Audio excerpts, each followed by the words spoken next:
Sige nga po. Maaari po bang batiin ng bawat isa sa atin yung kanilang mga katabi? Sabihin niyo nga po sa mga katabi ninyo, mahal ka ng Panginoon. Sa mga walang katabi, sabihan niyo na lang po yung mga sarili niyo, mahal ako ng Panginoon. Amen. Ay.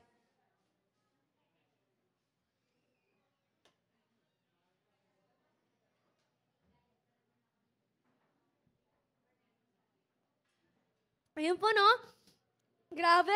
After worship, share the word of God. Walang imposible sa ating Panginoon. Talagang kung magpapagamit ka sa Panginoon, magpapagamit ka sa Kanya.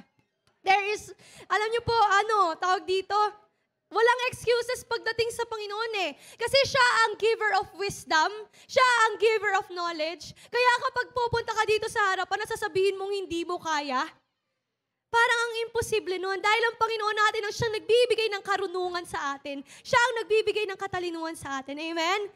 So, lahat po, bawat isa sa atin dito, no, walang imposible sa Panginoon. So, kapag tinawag ka ng Panginoon, preach the gospel, preach the gospel. Kapag sinabi sa iyo ng Panginoon, worship the Lord, then worship the Lord. Alam niyo po, gawin niyo po kung anong pinagagawa ng Panginoon sa inyo. Amen po? Ito po yung panahon na gawin po ng bawat isa sa atin ang pinapagawa ng Panginoong Jesus. Amen. So, babatiin ko po muna. Pwede po ba bumati para nasa TV, No? Babatiin ko po muna yung ating mga churches sa JCM Calao. Yung aking magandang nanay. Na para talaga nasa TV bumati sa nanay.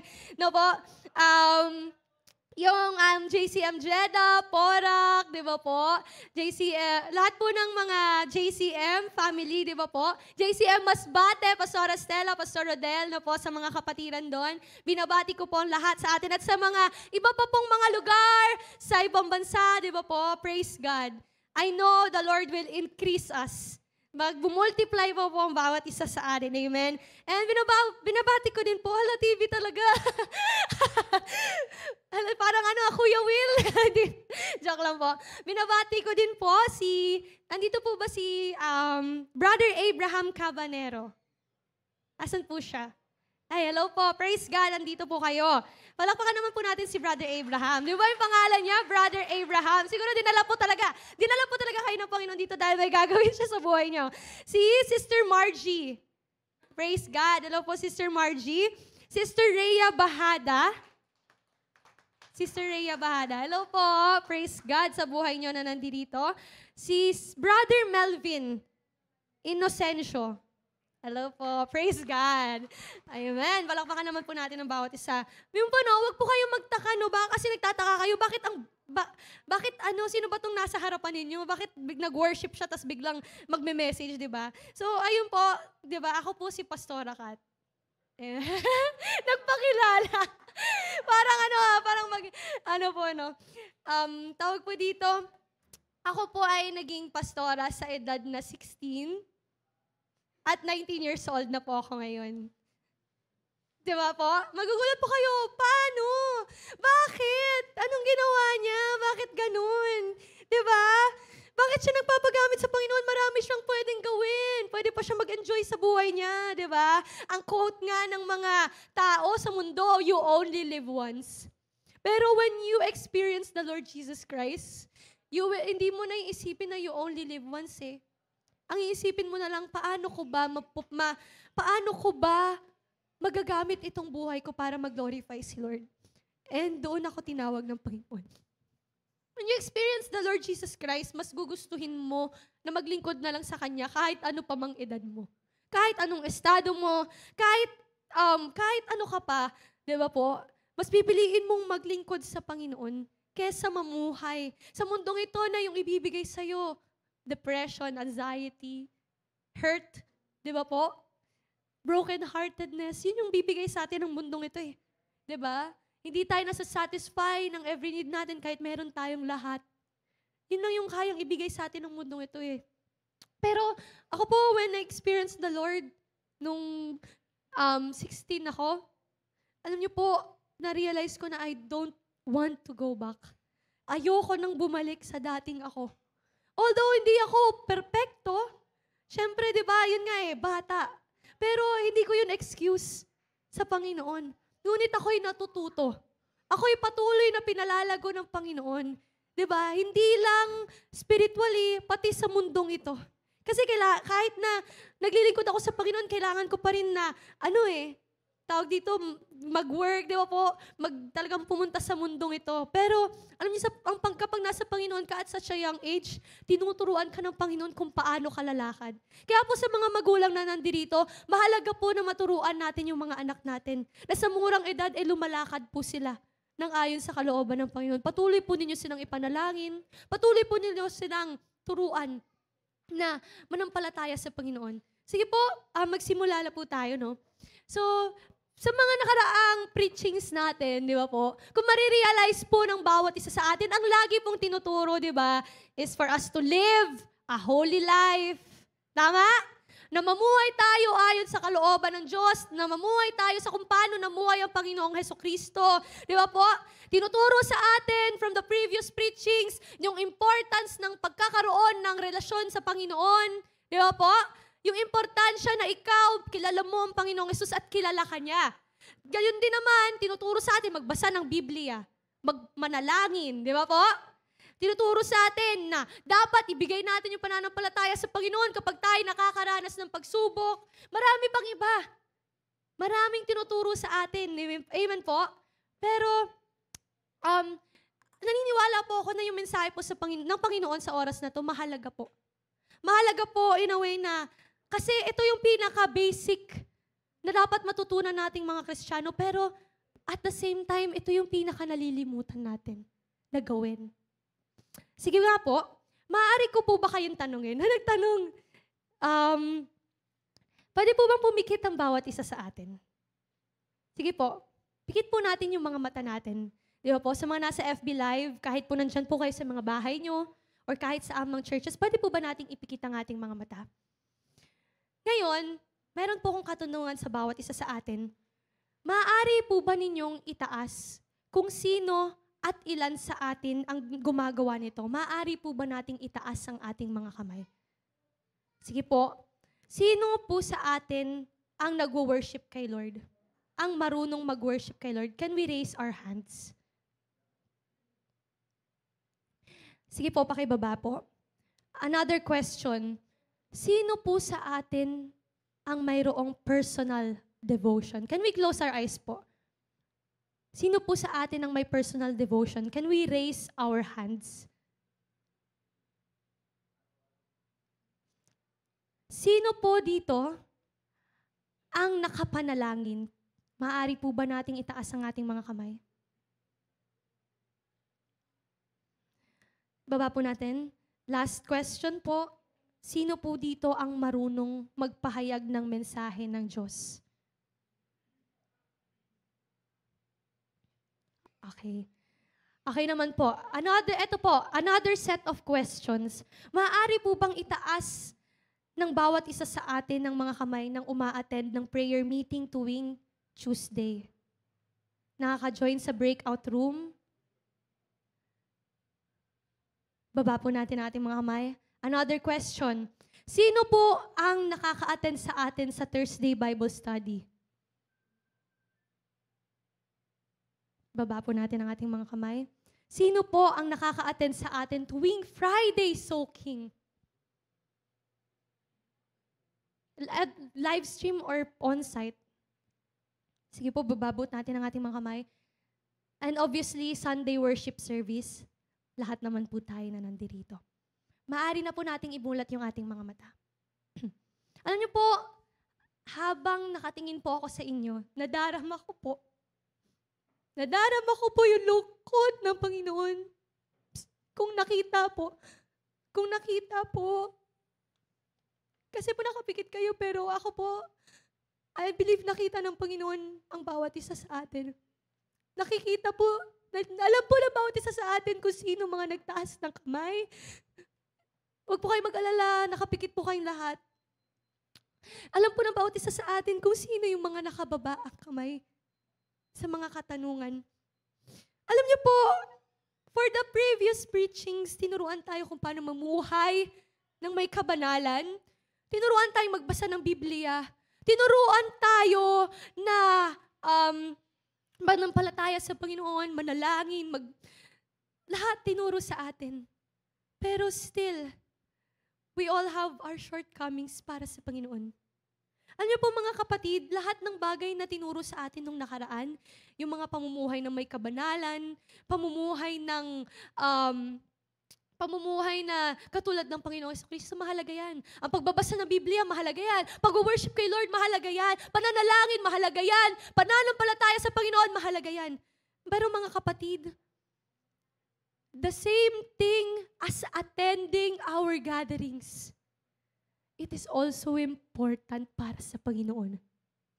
Mahalaga rin sa Panginoon ang pagdalo sa mga gawain niya. Mahalaga rin sa Panginoon yung presensya mo sa bawat gawain niya. Are we too busy? Bakit may mga busy naman na nakaka-attend during the services, di ba?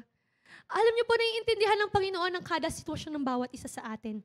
The Lord knows. Pero kapag under your control naman yung mga situation, but you chose na huwag na umattend kasi may outing, or kaya naman, hindi ka umattend kasi lumabas kayo, or kaya naman kasi may mas mahalaga ka pa bang gagawin para sa Panginoon? How about yung 3 hours? Yung 2 hours na para sa Panginoon? Pwede ba nating mabigay throughout the whole week? Kasi sa buong linggo natin, di ba? Lagi ngang binabanggit ni Pastor Jimmy, di ba po? 24 hours ang meron tayo. Sa 24 hours na yun, nabibigyan ba natin ng Panginoon ng pagkakataon para bigyan tayo ng fresh revelation? Nabibigyan ba natin ng pagkakataon ng Panginoon na mag-work out sa atin through the midweek services? Mahalaga itong Sabbath day. Mahalaga itong linggo. But how about the other services na mayroon ng ating church? Are we too busy? Are we too distracted? Amen? Wala ba tayong time? How about sabihin ng Lord sa atin na wala rin akong time sa inyo? Di ba po? The Lord, kahit gaano tayo kadami, kahit gaano, di ba? Kahit gaano, milyon-milyon, bilyon-bilyong mga tao, the Lord, kaya niyang bigyan ng oras ang bawat isa sa atin. How about us, na nag-iisa lang tayo? Na bigyan natin ng oras ang ating nag-iisang Diyos na buhay. Kaya po ba ng bawat isa sa atin? Di ba po? Kaya po ba natin? Alam niyo po, mahalaga. Ako po sinasabi ko po, mahalaga talaga yung personal na relasyon sa Panginoon. Pero mahalaga rin po yung pagdalo natin sa mga gatherings na magkakasama tayo, na magkakapatid sa Panginoon. So, mga kapatid, today, alam niyo na po kung anong mensahe natin. But today, the Lord is calling you to be present. The Lord is calling you to be present. Hindi lang present tuwing Sunday service.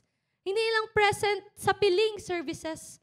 But the Lord is calling us to be present sa lahat ng kanyang gawain. Maiintindihan ng Panginoon kung may importante tayong gagawin sa araw na yun. Pero inuulit ko, pag under control natin yung mga sitwasyon, bakit mas pinipili natin na hindi umattend, dumalo? Dahil ba pagod tayo? Dahil ba hindi na natin kaya? Alam niyo po, minsan, ako rin po sometimes I'm guilty. Di ba? Kasi yung katawan natin napapagod. Pero yung makikinig lang naman tayo, di ba? Yung simpleng makikinig lang naman tayo. Simpleng mag-worship tayo ng kay Lord. Kukunin ba nun lahat ng lakas natin? Hindi ba't i-increase pa nga nun yung lakas na mayroon tayo? Di ba po? So sa oras na to, mga kapatid, tapikin mo nga yung katabi mo. Sabihin mo, the Lord is calling you to be present. Huwag ka nang a-absent. Amen. Sige po, punta po tayo sa Hebrews chapter 10, verse 25. Alam niyo po, itong verse na to lagi nating nakikita, no? Sinesend po sa mga devotional group, sinesend po sa mga Facebook captions, di ba? Ano po sabi dito? Sabay-sabay po nating basahin, mga kapatid, para maging malinaw sa atin. Sabay-sabay po nating basahin. 1, 2, 3, go! Huwag nating kaliligtaan ang pagdalo sa ating mga pagtitipon. Ulitin po natin from the top. Huwag nating kaliligtaan ang pagdalo sa ating mga pagtitipon. Malinaw po ba or hindi? May hindi po ba nakakaintindi ng Tagalog? Maaari po natin i-English, di ba? Malinaw po ba o hindi? Malinaw. Malinaw ang mensahe ng Diyos. Ngunit bakit kakaunti sa atin ang gumagawa? Bakit kakaunti sa atin yung nag-acknowledge ng salitang ito? Pakiulit nga po. Huwag nating kaliligtaan ang pagdalo sa ating mga pagtitipon. Mga kapatid, if we read and meditate the Word of God, if we truly live a righteous life, if we truly live according to His Word, kung tayo'y namumuhay talaga ng ayon sa salita ng Diyos, dapat alam mo to. But still, minsan, kahit alam mo na kung ano yung tama, you still choose not to go, not to attend, not to be present. Ang dahilan, I'm too busy. Ang dahilan, masama ang pakiramdam. Bakit kapatid? Tuwing ano natin, Thursday Bible study natin, naka-cellphone lang naman tayo. Di ba? Meron tayo nakikita, mga nagte-testify pa dun. Umuubo pa kasi may sakit sila. But sometimes we have too much reason para lang. Di ba? Para lang magdahilan na hindi makakapunta. Di ba? Para lang masabi natin na, ang tawag dito, dami ko pang gagawin di ba? Tawag dito, sobrang napagod kasi ako talaga sa ano namin kasi ganito kahaba yung oras. Di ba? Mga dahilan nating mga tao. Di ba? I am guilty, sinasabi ko po sa inyo. Hindi ako magsisinungaling. I am also guilty. Di ba po? Pero, alam niyo mga kapatid, ang linaw pala, no? Kahit ako ngayon, parang biglang lumiwanag sa mukha ko na ang linaw pala talaga na salita ng Diyos na sinasabi, huwag nating kaliligtaan ang pagdalo sa ating mga pagtitipon. Kaliligtaan means, huwag mong kalimutan. Mga kapatid, may question ako. Anong oras ang Tuesday prayer meeting? Anong oras ang Thursday Bible study? Anong oras ang Friday soaking? 7 p.m. Pare-parehas lang po ng oras, di ba? Pero nakakalimutan pa rin natin. Di ba po? Pare-parehas lang ng oras, iba-iba nga lang ng araw, ngunit nakakalimot pa rin ang bawat isa sa atin. Kaya po yung mga faithful na nag-a-attend, the Lord, na alam niya yun. Na-appreciate ng Lord yun kapag tayo ay present. Mga kapatid, hindi ko naman sinasabi dito na dapat 100% all the time present ka kahit na may mga importante kang gagawin. Ang sinasabi ko lang dito, kapatid, when you can make time for the Lord to attend yung mga services, itry natin na gawin yun. Amen po? Kasi alam niyo, kung mahalaga para sa Panginoon na nagbabasa tayo ng salita niya, gayon din naman yung pag-attend sa mga services niya, meron ka ding matututunan. Malay mo, doon sa service na yun, doon pala i-reveal ng Panginoon yung prayer mo. Malay mo, doon pala sa service na yun, doon pala sasagutin ng Panginoon yung tanong mo. Pero hindi mo natanggap, hindi nasagot ang tanong mo dahil hindi ka nagpunta. Hindi mo narinig yung kanyang salita. Hindi mo narinig kung anong sasabihin sa'yo ng Panginoon. Kasi hindi ka nagpunta. You are not present. Nagpe-pray tayo, Lord, I pray, sagutin mo na yung aking mga panalangin. I pray, yung tanong ko sa'yo doon sa devotion ko, sagutin mo na. What if the answer to your prayer is nandoon sa services na yun? What if the answer to your questions nasa Bible study, nasa message, kada services na yun? But still, we're too busy. Diba? We're too busy. Ang dahilan ng bawat isa sa atin. Masyado po tayong busy. Alam niyo po, sa isang buong linggo, diba, hindi na nga tayo nakapag-devotion, tapos dadagdagan pa natin na hindi tayo makaka-attend sa services. What will happen to our lives? Anong mangyayari sa buhay natin? Magtataka ka kung bakit tuyo yung pamilya nyo. Takang-taka ka, bakit ang bigat-bigat ng pakiramdam mo. Takang-taka ka kung bakit ganyan nangyayari sa buhay mo. Pero, walang nagiging fresh revelation ng Panginoon sa inyo. Kasi bukod sa hindi ka na nakapag-devotion, hindi ka pa naka-attend ng Bible study. Bukod sa hindi ka na nakapag-worship, hindi ka pa present sa gawain ng Panginoon. Amen po? Ano ginawa natin? Mag-TikTok? Di ba? Mag-TikTok na mag-TikTok. Manood na manood ng Reels. Mag-Facebook na mag-Facebook. Mag-Twitter na mag-Twitter. Mag-Instagram na mag-Instagram. Mag-online selling na mag-online selling kung meron man dito. Di ba po? Mag-Shopee na mag-Shopee. Yun ba yung ginagawa natin? Di ba? Pero, ang dami nating time. Mag-scroll. Maabot na ng 1,000 words, di ba? Yung mga na-scroll natin, yung mga ka-chat natin, di ba? Mga ka-chat natin, inaabot tayo ng 3 hours, kausap sila. Yung mga di ba, mga friends natin, inaabot tayo ng ilang hours, kausap sila through social media, video calls. Pero, kay Lord, kahit 1 minute, hindi natin nabigay. Amen? So, napakaliwanag. Napakaklaro. Hindi na kailangan pang, i-elaborate pa yung bagay na yan na sinasabi, huwag nating kaligtaan. Di ba po? Ang pagdalo sa ating mga pagtitipon, gaya ng ginagawa ng ilan. Paano kapag tayo ang ilan? Paano pag ako ang ilan? Anong mangyayari sa atin? Di ba po?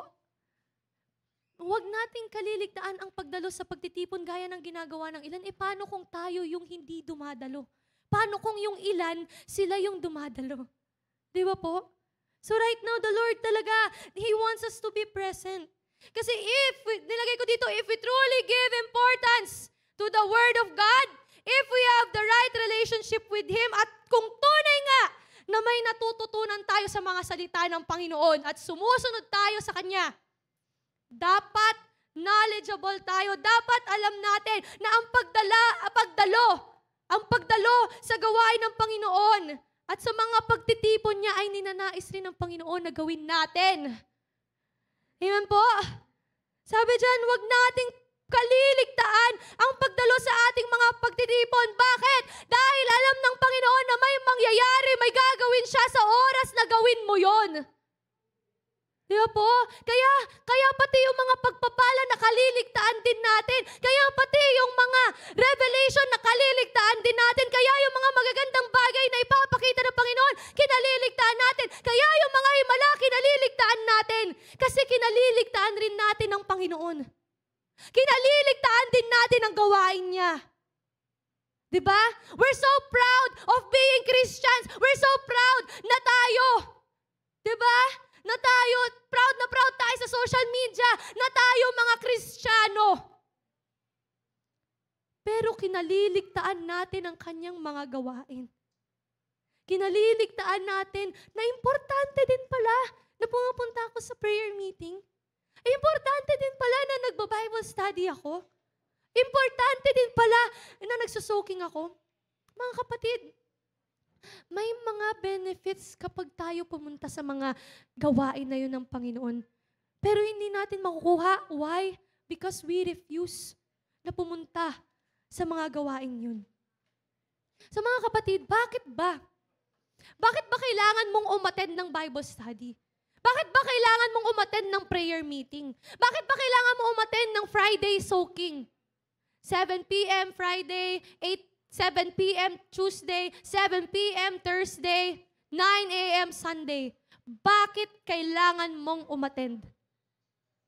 Diba? Bakit kailangan mong pumunta sa mga pagtitipon na yan, sa mga services na yan? Unang-una po sa lahat, it demonstrates, pinapakita ng pagdalo natin sa mga gawain niya, yung obedience natin at pag-ibig natin sa Panginoon. Sino ditong mahal ang Panginoon? Di ba? Minsan ang hirap magtaas eh. Di ba? Kapag alam mo, Lord, mahal ba talaga kita? Kasi nakalimutan ko eh. Di ba? Ang hirap magtaas ng kamay. Bakit? Kasi guilty tayo. Lahat tayo. Di ba?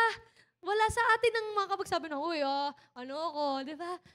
Lahat tayo hinahumble tayo ng Lord. Sabi dito, it demonstrates our obedience and love to God. Sa pamamagitan ng pagpunta natin sa services na yan, hindi naman po binibilang yung attendance ninyo. Pero, tinatry ba natin yung best natin na maka-attend sa mga yun, di ba?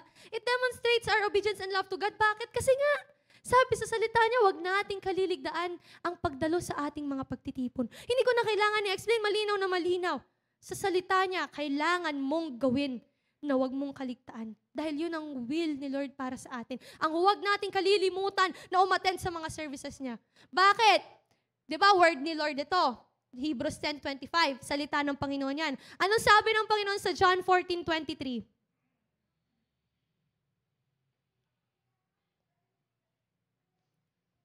Ang sabi ng Panginoon sa John 14:23, sumagot si Jesus, ang umiibig sa akin ay tumutupad ng aking salita.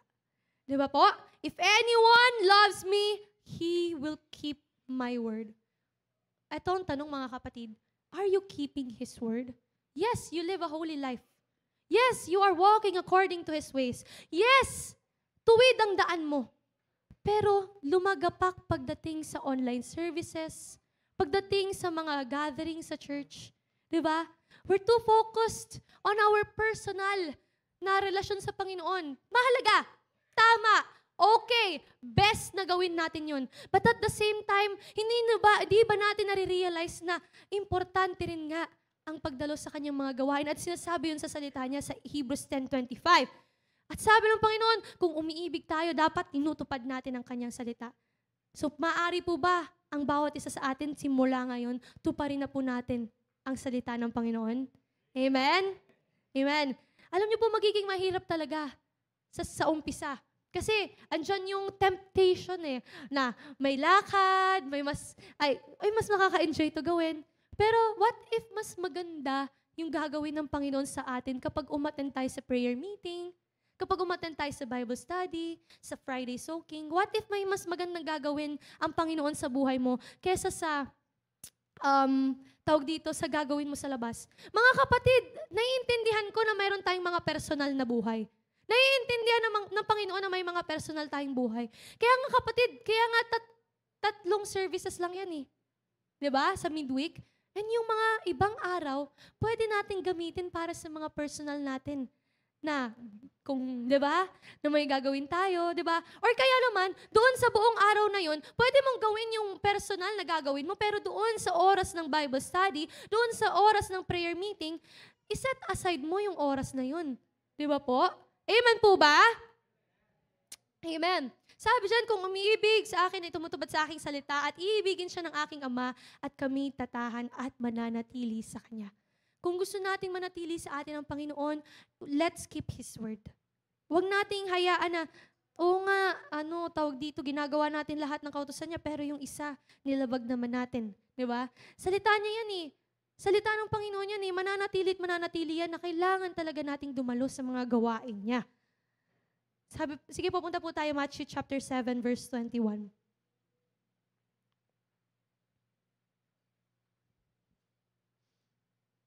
Sabi dito, hindi lahat ng tumatawag sa akin, Panginoon, Panginoon, ay papasok sa kaharian ng langit. Why? Kundi ang mga tao lamang na sumusunod sa kalooban ng aking Ama na nasa langit. Mga kapatid, sumusunod ba tayo sa kalooban ng Ama na nasa langit? Amen? Sumusunod tayo. Pero, yun nga lang, nakakalimutan natin yung importante rin yung pagdalo sa kanyang gawain. Kaya mga kapatid, sa oras na to, ine-encourage tayo ng Panginoon. Hinaanyayahan tayo ng Panginoon. Natingin natin siya na huwag na tayong mag-absent. Dahil may mangyayaring maganda kapag tayo ay dumalo sa kanyang gawain. James chapter 1 verse 22. Sabi ng Panginoon, mamuhay kayo ayon sa salita ng Diyos. Mamuhay kayo ayon sa salita ng Diyos. Hindi ba salita ng Diyos yung kanina na Hebrews 10:25? Tanungin ko po kayo, salita po ba yun ng Diyos o hindi? Salita ng Diyos. Kaya kailangan na mamuhay tayo ayon doon. Amen? Kung ito'y pinapakinggan lamang ninyo, ngunit hindi ito isinasagawa, dinadaya ninyo ang inyong sarili. Huwag na natin dayain yung ating mga sarili, mga kapatid. Sapat na ang panahon na dinaya natin yung mga sarili natin na nagpadaya tayo sa kaaway. Di ba po? Na nagpadaya tayo sa kaaway na may mas mahalaga kaysa gawain ng Panginoon, na may mas mahalaga kaysa sa mga ganito, ganyan bagay na para sa Panginoon. Sapat na po ang panahon na sinayang natin. Amen? Kasi nga, di ba sabi doon, balik po tayo Hebrews chapter 10 verse 25, bakit ba kailangan nating dumalo sa mga pagtitipon na yan? Sabi dito, sa halip palakasin natin ang loob ng isa't isa, lalo na ngayong nakikita nating malapit na ang araw ng Panginoon. Ilang taon na nasabi yan eh. Ilang taon na nasabi na malapit na dumating ang Panginoon. Yun na nga mga kapatid, ilang taon na nasabi. And still, we are not prepared. Bakit tayo hindi prepared? Kasi nga, tawag dito, we lack, naglalak tayo doon sa revelation ng Panginoon para sa bawat isa sa atin. Hindi tayo nare-refresh. Dahil, nire-refuse natin nagre-refuse tayo na gawin yung kalooban ng Panginoon, which is tayo, maging present tayo sa kanyang mga gawain. Yun nga, banggitin ko ulit, mahalaga yung personal. Pero paano sa personal na yun? What if yung revelation ng Panginoon na dun sa mga services na yun? Yung pagpapala ng Panginoon, di ba po? Yung pagpapala ng Panginoon, hindi mo alam mga kasagutan sa tanong mo na dun sa mga services na yun. Pero na, tawag dito, nakaligtaan mo. Amen? So be doers of the word, sabi ng Lord. Bakit? Kasi nga nalalapit na yung araw ng pagdating niya. Nakita niyo ba yung mundo ngayon? There are wars. Marami ng mga tao na may pride. Marami ng mga tao makikita ka sa social media. Anong mga dumadami dyan? Diba? Sa onting ma-share mo lang yung word of God, sasabihan ka, homophobic ka. Onting share mo lang ng word of God, sabihin na, bitter ka. Diba? Gusto mo lang sa kanila magbago, makilala nila ang Panginoon. Pero, sabi nga, diba, kapag pinangaralan mo yung mga tao na may karunungan, matutuwa sila. Pero pag pinangaralan mo yung mga foolish people, itong mga tao hindi nakakakilala sa Diyos, magagalit pa yan sila sa'yo. Hindi nila tatanggapin yung sinasabi ng Panginoon. Kasi yung puso nila matigas na. So mga kapatid, matigas ba ang puso ninyo? Hindi, di ba? Kaya habang malambot pa ang puso ng bawat isa sa atin, tanggapin po natin itong salitang ito ngayon. Kasi alam niyo po, the more na nakakaligtaan po natin yan, pansinin ninyo, the more na nahaharden yung mga puso natin. The more na tumitigas yung mga puso natin. Yung kapag nakikinig ka ng preaching, parang wala na. Parang ganun na. Boring. Pero the more we expose ourselves doon sa mga gawain ng Panginoon, the more we long for Him. Amen? Amen. Okay, number 2. Sabi dito, it can help you grow spiritually. Ayan ba? Yung pagdalo natin sa mga gawain ng Panginoon, it will help you grow spiritually. Akala mo lang walang nangyayari, akala mo lang walang nagiging epekto, pero magulat ka, the first time na umattend ka ng prayer meeting, utal-utal ka pa mag-pray, but the second time, tuloy-tuloy na. Bakit?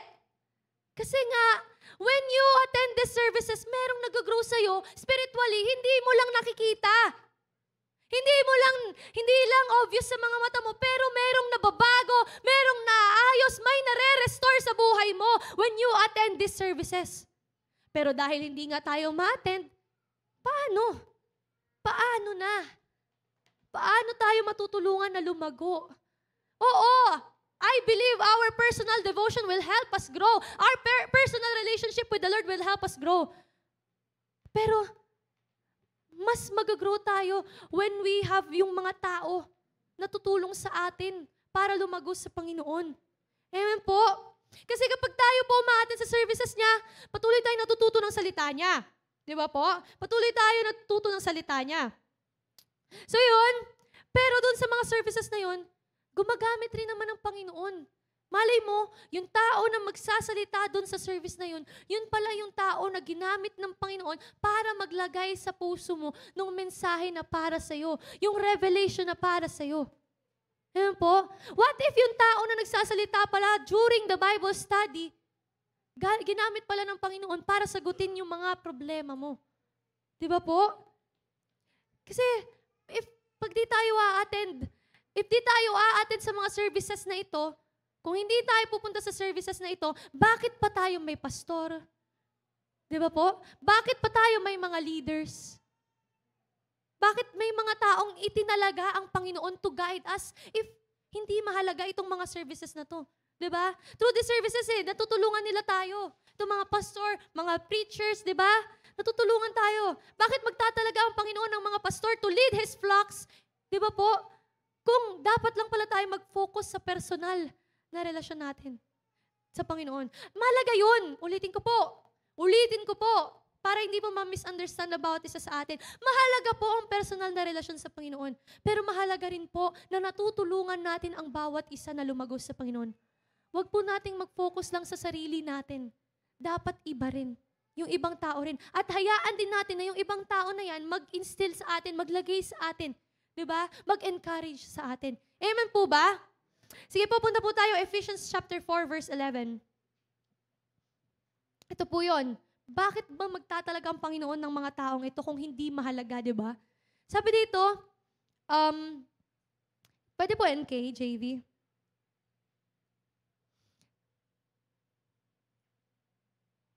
Sabi po dito, and He Himself, ang Panginoon, gave some to be apostles, some prophets, some evangelists, syempre to share His word, and some pastors and teachers. Bakit? Verse 12, for the equipping of the saints for the work of the ministry. Tagalog natin, di ba? Para mas maging malinaw. Bakit binigay? Bakit inappoint ni Lord itong mga pastors, leaders, preachers na ito? Sabi dito, ginawa niya ito upang ihanda sa paglilingkod ang lahat ng mga banal. Amen po ba? Kaya nilagay ito ni Lord, yung mga pastor natin, mga preacher natin, mga prophets na yan, pang sabihin sa atin, upang i-reveal sa atin, upang ituro sa atin kung paano tayo, taas po natin. Verse 12. Sabi dito, ginawa niya ito para tayo maihanda. Paano tayo maihahanda? Diba? Paano tayo maihahanda kung hindi nga tayo nakakapunta sa mga services na ito? Paano tayo maihahanda kung hindi may tuturo sa atin ng pastor man yan, leader man yan, preacher man yan, teacher man yan, evangelist man yan? Paano tayo magiging handa? Paano tayo magiging equipped for every ministry if hindi natin hinahayaan na turuan tayo? Diba? Naturuan tayo na maging handa. Alam niyo po, sinasabi ko nga, yung mga services na yan, it will help you grow spiritually. Sa prayer meeting, tutulungan kang manalangin. Diba? Sa Bible study, tutulungan ka mas maging knowledgeable sa Word of God. Sa Friday soaking, anong mangyayari? Tuturuan ka kung paano magbabad sa presensya ng Panginoon. And the more we worship the Lord, di ba po? The more we know more of Him, the more we seek for Him. Paano nga kapag focus lang tayo sa ikaw, ako, at hindi mo hinayaan yung ibang tao na meron din namang wisdom ng Lord na magbigay sa'yo ng anong sinasabi ng Panginoon. Amen? Maganda yon that we can talk directly to God. Maganda yon na nakakausap natin ang Panginoon. Pero mga kapatid, alam ng Panginoon na mahalaga sa bawat isa sa atin ang isa't isa. Amen po? People, kaya nga sinasabi, di ba, people need people. Ang bawat isa sa atin, kailangan natin yung bawat isa. Bakit? To encourage, to uplift, to empower. Kasi kung mag-isa ka lang, mahihirapan ka sa paglakad mo bilang Kristiyano kasi ikaw lang yan. Hindi mo alam na meron palang ibang tao na nakaka-experience ng mga problema mo. Hindi ka ma-encourage kasi ikaw lang eh. Diba? Sarili mo lang. Pero kaya nilagay ni Lord yung mga tao na yan para makita mo na hindi ka nag-iisa. Para makita mo na may katulong ka, may kasama ka. Para makita mo na itong mga tao rin na to, nakakaranas din sila ng mga pagsubok, gaya mo. And through that, you will be encouraged. Diba? And through that encouragement, mayahanda ka. Mayahanda ka sa paglilingkod. Amen po ba? Kasi nakikita mo sila eh. Nakikita mo kung paano yung ginagawa nila eh. Diba? So matuturuan ka to be equipped 'Diba? For the work of the ministry. At sabi dyan, baba natin para sa ikatitibay ng katawan ni Kristo, ang iglesia. Akala mo lang nakikinig ka. Akala mo lang nagpe-pray ka. Akala mo lang nag-worship ka lang. Nilalang mo lang yung mga bagay na yan. Pero it will help you grow spiritually. Patuturuan ka niyan lumago. Amen? Sabi po sa salita niya, di ba, ikatitibay ng katawan ni Kristo. Di ba? Kasi nga, lahat tayo dito, body of Christ, lahat tayo dito katawan ng Panginoon. Di ba po? Para i-send out. Pero paano kung tayo, hindi tayo nagkakaisa?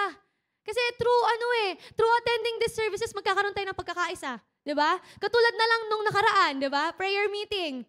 Nakailang announce po si Pastor Negs na dapat pag prayer meeting and Bible studies, di ba? Nakailang announce po na dapat 2 minutes lang.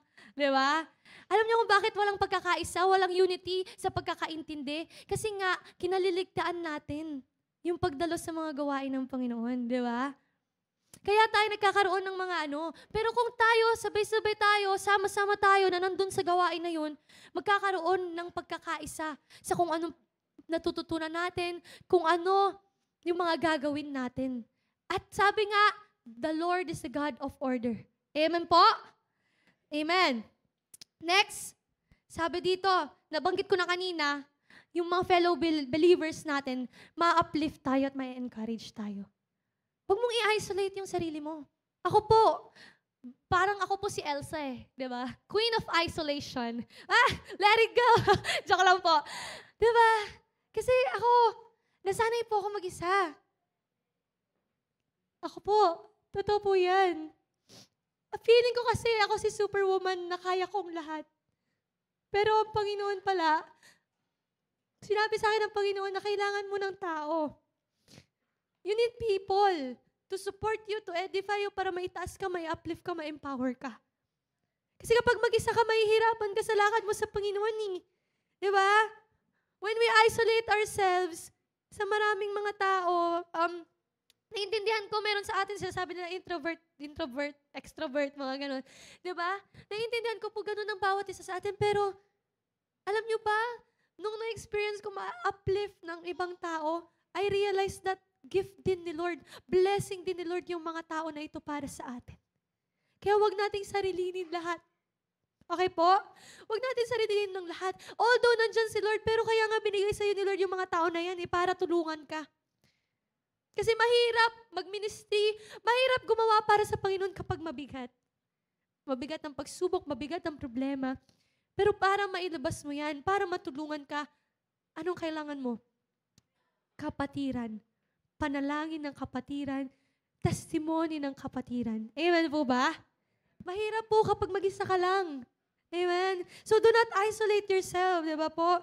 Kasi may encouragement kapag nag-share kayo mga kapatiran ng inyong pananampalataya, ng mga inyong testimony, di ba? Okay? So yun, di ba sabi nga po sa salita ni Lord, punta po tayo sa Proverbs 27:17.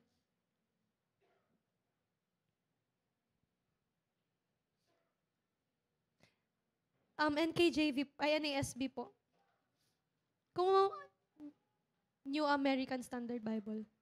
Tama ba? New American. NASB, wala. NIV. Yan. So yun po, sabi po dyan, as iron sharpens iron, so one man sharpens another. Di ba po? Kung yung iron na sharpen siya, di ba, through the iron then itself, gayon din naman tayong mga tao. Mababago tayo, matutulungan tayo na mag-grow through the help of one another. Kasi hindi mo malalaman na may mali sa'yo kung sarili mo lang nakakakita. Hindi mo malalaman na may mali sa'yo kung hindi ka nare-rebuke ng kapatid mo.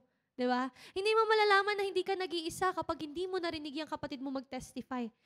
Hindi mo malalaman So, sabi dito, so one man sharpens another. Natutulungan natin ang bawat isa para lumago, para mas manampalataya sa ating Panginoon. Amen po ba?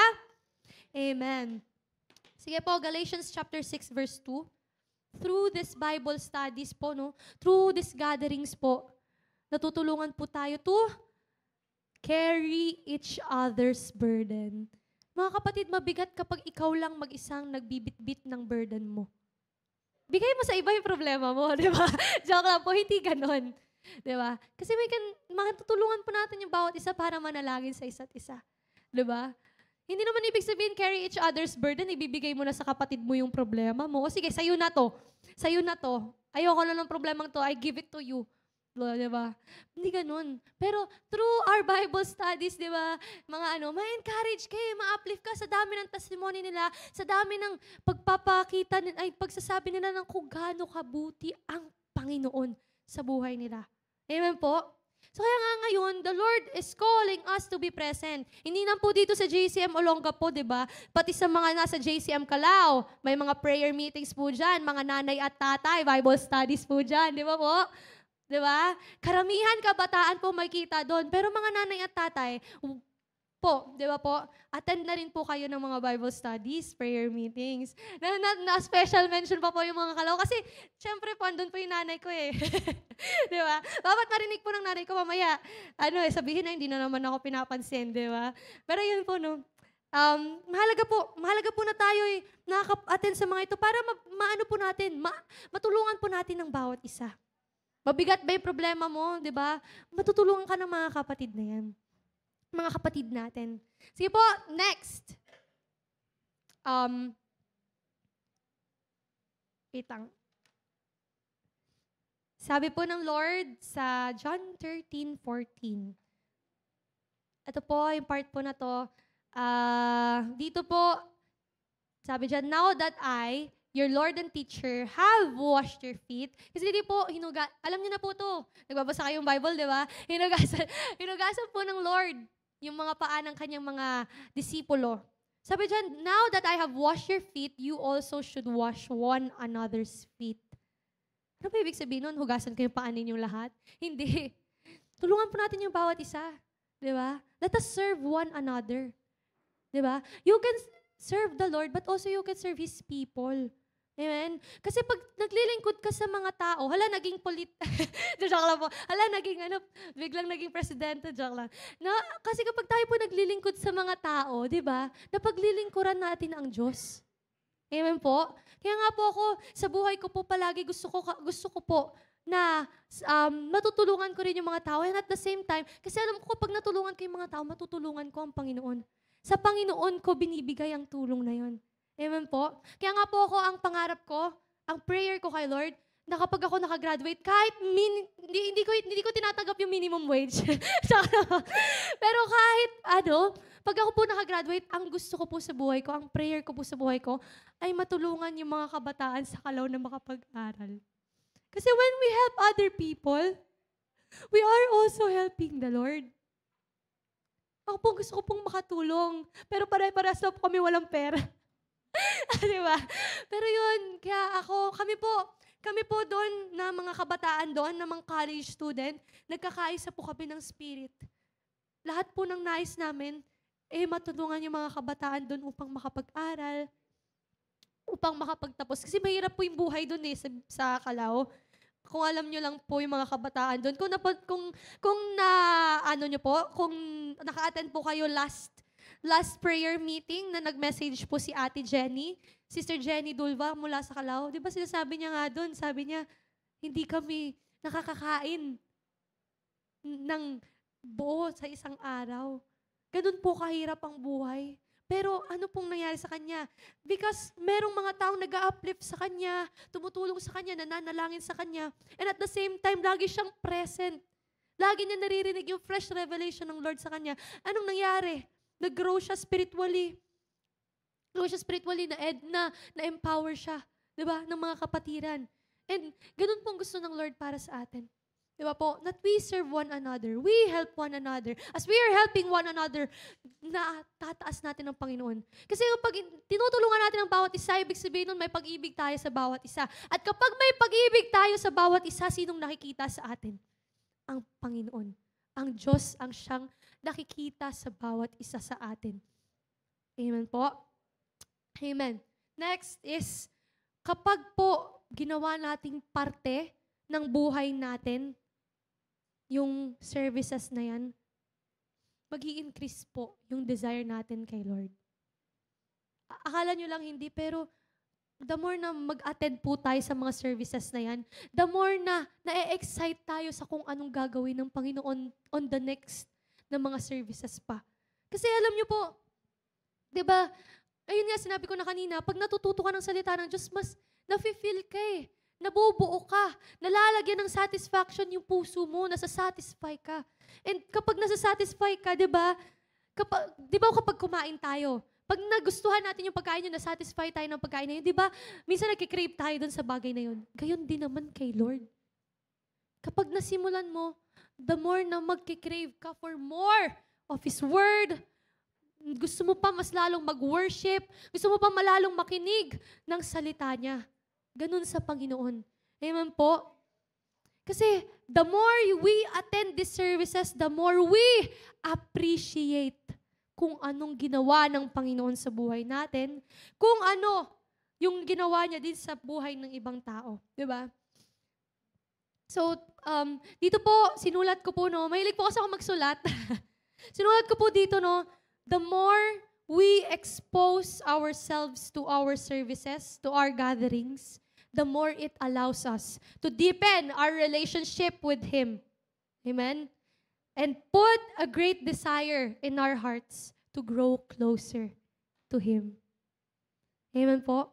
Kapag mas lalo po natin ina-expose, nilalagay yung ating sarili natin sa bawat services na yan, the more na gusto natin na tayo'y nauuhaw para sa Panginoon. Punta po tayo sa Psalms chapter 72. Mukha pong reviewer yung aking di ba? Mukha reviewer yung aking notes. Pero yun, Psalms 42, verse 42 pala. 42, verse 1. Lapit na po tayong matapos. Wag po kayong mag-alala. Di ba? Sabi po dito, kapag tayo umaattend sa services, ito po yung mararamdaman natin eh. Sige po. As the deer pants for streams. English na naman. RTPB na nga po. RTPB na nga po. Sabi dyan, kung paanong batis ang siyang hanap ng isang usa, gayon hinahanap ang Diyos ng uhaw kong kaluluwa. Amen po ba? The more we attend the service, the more we, we thirst for Jesus. The more na umaattend tayo sa mga services na to, the more na nare-realize mo kung gaano kanya iniibig. Kaya gusto mo umaattend ka na. Kasi nare-realize mo kung gaano kabuti ang Panginoon, kung gaano kanya mahal. Diba? Nauuhaw ka sa Kanya. Kinauuhawan mo ng Panginoon dahil diba, pag start ka paunti-unti, marirealize mo, hindi mo na kaya isang araw na hindi umattend. Kasi nga, nagtathirst ka na kay Lord. And the more we thirst for the Lord, the more na mas mag-glorify natin siya kasi natututo tayo eh. Pag natututo tayo, magagawa natin kung anong gusto ng Panginoon. Amen? So sabi dito, as the deer pants for the water brook, so my soul pants for you. Dapat mauhaw tayo kay Lord. Ito yung mararanasan natin. Sino ditong gusto maranasan na nagkikrave for more of Jesus? Diba? Hindi lang chocolate cake ang ating ikikrave. Hindi lang leche flan, hindi lang polvoron, hindi lang chocolates. Kundi pati more of Jesus. Dami nating cravings eh, di ba? Papost pa tayo niyan. LF, leche flan, 2 tubs. Di ba? Looking for leche flan, 2 tubs. Pero yung mag-crave tayo kay Lord, minsan di na natin nagagawa. Di ba? Pasensya na po kayo, puro kalokohan po. No? Pero yun, no? Kasi yun yung gusto ng Lord sa atin. Na kung gaano tayo nag-crave sa mga bagay, mga pagkain, ganun din tayo mag-crave sa Kanya. Okay? Psalms 84 verse 10. Pag tayo mas nag-engage kay Lord, mas na-expose tayo sa mga gawain ng Lord, ito po yung nararamdaman ko. Sabi dyan, pwede po, mas maganda kasi yung niya eh, kung NIV. Napapakamot na po ng ulo yung nagba-Bible. Sabi niya, ito papalit-palit ng version ng Bible. Pero yung po sabi dyan, better is one day in your courts than 1,000 elsewhere. Diba po? Mas ilolong ko pa na maging nasa tahanan mo, Panginoon. Kesa sa iba. Mas gusto ko pa, Lord, sa presensya mo kesa sa iba. Kasi nga, through the services, we're Sobrang filled natin. Sobrang nagliliwanag tayo dahil sobrang dami ng revelation sa atin, Lord. Kaya ito yung mararamdaman natin. Better is one day than your courts, Lord. Better is one day sa presensya mo kesa sa nasa mundo ako. Kasi yung mundo, binibigay sa akin kalituhan. Yung mundo, binibigay sa akin pighati, lungkot, sakit, kabigatan. But in your presence, Lord, there is fullness of joy. There is peace. There is love. Sa presensya mo, doon ko lang nararamdaman lahat ng bagay na hindi ko makita sa mundo, Panginoon. Kaya nga, mga kapatid, the Lord is calling us to be present. Psalm 73, verse 25. Kapag na-feel tayo ng more and more and more and more of Jesus, Psalm 72, verse 5, oh, sige. Hindi niya na ba? 74 yun eh. Ayan po, 73. 3 po. 3. Psalm 73 verse 5. Tagalog na po, above. above po. Above po yan. 73 verse 25 pala. Sorry po. Verse 25. Sabi diyan, anong mayroon ako sa langit kundi ikaw? Napakaganda po pakinggan, no? Pag kinakausap mo ang Panginoon, sasabihin mo sa Kanya, Lord, anong meron ako kundi ikaw lamang? Kasi, lagi ko po nababanggit sa mga preaching ko, everything that we have eh. Na parang wala kang matatanggap na contentment dyan. Kahit lahat ng material na bagay, nasa iyo na. 'Di ba? Kahit lahat ng kayamanan, nasa iyo na. Hindi mo matatagpuan yung satisfaction dyan, yung contentment dyan. Matatagpuan mo ang kapayapaan, ang kakontentuhan sa Panginoon. Kaya kapag tayo, nafe-feel tayo more of Jesus, ang maisip natin, Lord, ano pa bang meron ako kundi ikaw na lang? 'Di ba? Everything about Jesus is, alam niyo po yun, parang biyaya talaga sa atin, pagpapala talaga sa atin. At sabi dito, at liban sa iyo'y wala akong anumang ninanasa sa lupa. Kasi kapag mas nafe-feel tayo ng word ni Lord, ito yung mas nafe-feel natin na ayaw na natin mag-seek ng earthly desires. Mas gusto na natin yung, tawag dito yung pang-eternal na, yung pang-walang hanggan na mga bagay na. Amen po? Sige po, lastly, it solidifies your foundation. Attending gatherings, attending these services, it solidifies your foundation. Mas napapatibay nito yung pundasyon mo. Pundasyon ng pananampalataya, pundasyon ng pag-ibig, pundasyon. Yung pundasyon mo, mas napapatibay nito. Mas lakas nito. Diba? Nasa-strengthen nito. Diba? Ano ba yung foundation natin? Sige nga, punta tayo 1 Corinthians 3:11. Sabi dito, yung mga services na to, it solidifies your foundation. Sabi dito, RTPV, sapagkat wala ng ibang pundasyon maaaring ilagay maliban sa nailagay na walang iba kundi si Jesucristo. So, if sinabi dito na solidify ng pag-attend natin ng services, yung foundation natin, ibig sabihin, mas napagpapatibay natin si Kristo na nasa atin. Minsan magtataka ka, bakit ang bilis ko mag-fall? Bakit ang bilis ko ma-stumble? Bakit ang bilis ko matisod? Bakit ang bilis kong ma-offend? Bakit ang bilis kong magalit? Kasi alam natin sa sarili natin na hindi pa solid, hindi pa matibay yung nandito sa atin, yung Christ in us. Paano natin yung mas mapapatibay? Through reading His Word, through meditating it, through attending the services. Kasi nga, may matututunan tayo eh. Nare-revealan tayo ni Lord. Amen? So yun, pag mas napapatibay natin yung pundasyon na yan, marirealize mo day by day. Day by day. Services by services. Marirealize mo, mas matatag na yung pagkatayo mo. Mas matatag na yung pundasyon mo. Hindi ka na matitinag. Amen? Diba? Sabi nga, diba, kantang pang kids, si Jesus ang sandigang hindi magigiba. Gaganon-ganon pa yun eh, kasing taas, diba? Sasayaw-sayawin pa yan ang mga kids. Kasing taas ng kabundukan, hindi magigiba. So kapag tayo uma-attend sa mga services na to, mas nasi-strengthen yung ating foundation. Amen? Amen. Sabi dito sa 2 Peter 3:18, last 2 verses na lang po ito. Diba po? Akala kasi natin wala tayong natututunan sa mga pagdalo natin ito. Pero mas lumalago tayo. At sa pag-attend natin ito, yung mga natututunan natin, sabi dito, verse 18 to 2 Peter 3:18, magpatuloy kayong lumago sa kagandahang loob at sa pagkakilala sa ating Panginoon at tagapagligtas sa si Jesucristo. Through these services, mas mag-grow tayo in the grace and knowledge of our Lord Jesus Christ. At sabi dyan sa kanyang kaluwalhatian ngayon at magpakailanman. Last verse, 2 Timothy verse 1 to 13. Every services may word. Every services may natututunan. Every services may revelation. At ang sabi dito, gawin mong batayan ang mabubuting aral na itinuro ko sa iyo. Na mga tinuro ng mga preachers natin, tinuro ng mga leaders natin, ng kapatiran mo, na salita ng Diyos, gawin mo raw yung batayan. Amen? Gawin mong batayan kasi kapag opinion lang ng tao ginawa mong batayan, maliligaw ka. Especially now, social media, grabing platform to deceive yung mga Kristiyano. Pero kung ang gagawin mong batayan, yung mga natutunan mo sa salita ng Diyos, natutunan mo sa services na to, magiging maayos yung daan mo, mga kapatid.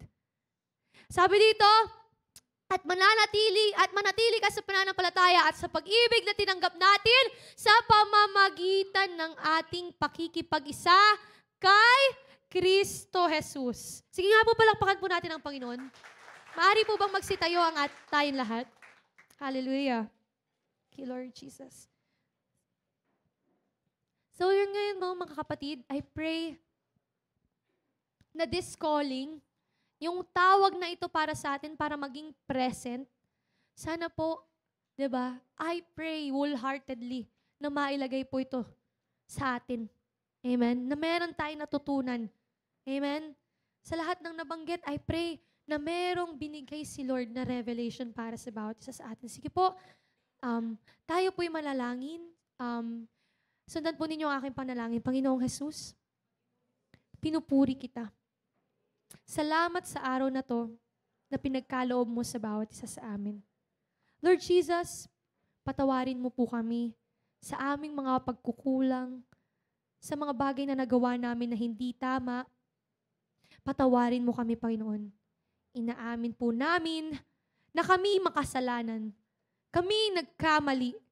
But Lord, nagpapakumbaba kami at humihingi ng kapatawaran sa lahat ng aming mga kasalanan. Lord, ang aming mga puso, Lord God, sa oras na ito, ay binubuksan namin upang tanggapin ka bilang aming Diyos, Hari, at tagapagligtas. Simula sa araw na ito, ikaw ang siyang pumatnubay sa bawat isa sa amin. Help us to hear your word, na mag-rely sa katotohanan mo. Salamat, Panginoon. Pinupuri kita. Isulat mo aking pangalan sa aklat ng buhay dyan sa kaharian mo. I love you, Lord. I love you, Jesus. Hallelujah, Lord God. Lord, maraming salamat po, Panginoon, Lord God, sa buhay ng bawat isa na naririto, Lord God. Lord, teach us. Teach us to obey your word and at the same time, Lord God, teach us, Lord God, to be present. Teach us, Panginoon, Lord God, na hayaan mo kami, Panginoon, Lord God, na matuto palagi, na mag-seek for more of you, Lord God. Sabi mo, Panginoon, if we seek for you, we will find you. Kaya, Lord, sa oras na ito, Panginoon, hayaan mo na mauhaw kami, na mag-thirst kami, Panginoon, for more of you. Hayaan mo, Panginoon, ang bawat isa sa amin, Lord God, ay tuluyan na ma-in love sa iyo, Panginoon. Ma-in love sa salita mo, Panginoon, Lord God. Lord, before anything else, tulungan mo kami na ilagay ka sa taas ng lahat ng mga bagay. Turuan mo kami to make you our first priority, Panginoon. Tulungan mo kami, Panginoon, Lord God, na sa lahat ng bagay, Lord God, sa lahat ng bagay, mag-glorify ka namin, O Lord God. Lord, turuan mo kami. Turuan mo kami sa oras na to, Panginoon. Wala kaming ibang nais, kundi ang turuan mo kami, Panginoon. Sa oras na to, Lord God, tinataas ko ang bawat isa sa amin. Baguhin mo kami. Linisin mo kami. Make us righteous. Make us more na katulad mo. Maraming salamat po, Panginoong Jesus. Ikaw ang aming Diyos na buhay. Ikaw ang aming Diyos na dakila. In Jesus' name we pray. Amen.